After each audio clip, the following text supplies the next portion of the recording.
মহিলারা যদি বেশিরভাগ জাহান্নাম থেকে বাঁচতে চাও, জাহান্নাম থেকে বাঁচতে রাসূল বলছেন তারা যেন বেশি বেশি দান সদকা করে।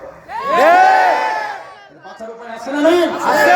দান করবেন, ভিক্ষুক করে আসতে বলবেন না দাদা এখন তো পরে আইসো, বসা থেকে উঠতে যায় একটু ভিক্ষা দিয়ে দিবেন, কথা বল ঠিক কিনা? দান করবেন, দান করবেন, সদকা করবেন। মারহাবা কর।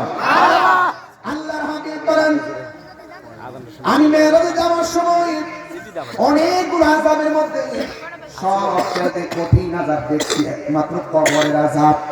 সুবহানাল্লাহ। রাসূল দেখার ক্ষমতা আছে না নাই? ওই কবর আযাব হচ্ছে, ওই আযাব থেকে বাঁচতে চাই কি চাই না? আল্লাহর হাবিব বলেন আমি দেখছি ম্যাক্সিমাম কবরের আযাব সবচেয়ে ভয়ঙ্কর। এবার রাসূলুল্লাহ বলেন কবরের আযাবের মধ্যে সবচেয়ে কবরের প্রথম রাতের আযাবটা ভয়ঙ্কর। এখন রাজশাহী বাগপাড়ার মানুষ বলবেন ও আমার গোবিন্দ পাড়ার বন্ধু, প্রামাণিক পাড়ার বন্ধুরা, আপনারা বলবেন কবরের প্রথম আযাবটা কি হবে একটু বলে দিয়ে যান। কবরের প্রথম রাত্র কেমন হবে একটু বলে দিয়ে যান।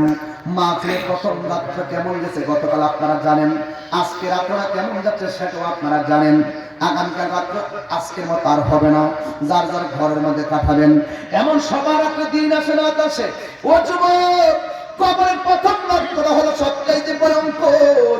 আমার নবী আপনার নবী বলেন মানুষকে যখন কবরের মধ্যে নামায় দেয়, নামায় দেওয়ার পর বাঁশগুলা দেয়, আবার চাটাইগুলা দেয়,